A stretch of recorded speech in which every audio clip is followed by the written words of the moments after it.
All right, good morning, everybody. This is an executive summary for the DC Transit System attack.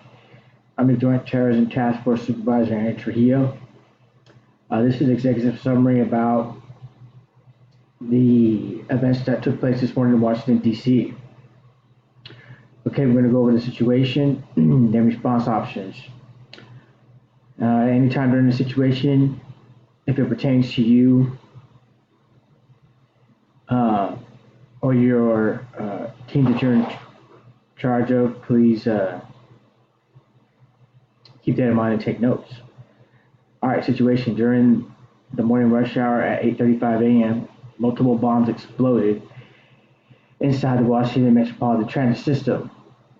The first explosion occurred in Union Station, killing 12 and injuring 42.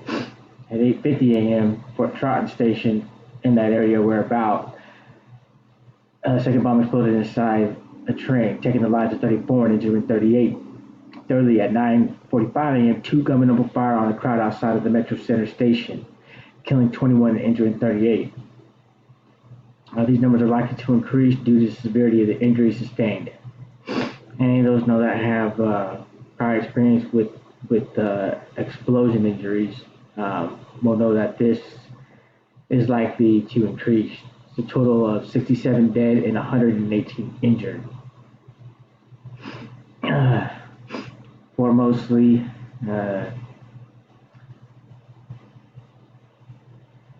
they shut down the entire transit system for this investigation and to help return citizens to safety. The Metropolitan Police Department mentioned their intention to activate city evacuation roads so that 25,000 DC residents can make it home safely. The IEDs were detonated by two suicide bombers, David Shaw and Michael Lebowski, believed to be among the dead. Trying to make a connection, the two gunmen have not been identified, and authorities are attempting to establish a link between the four attackers. Okay, response options. In response to this emergency, the top priority is safety, as needs to be safety of human lives and your own as well. All right, second, ensure that the incident is contained and stabilized. Perimeter checks with competent officers and qualified security personnel. Create a barrier around all of these events with 360 security. Ensure any first aid personnel are CPR qualified. Minimize damage to the DC transit system. Protect property and the environment and meet basic human needs.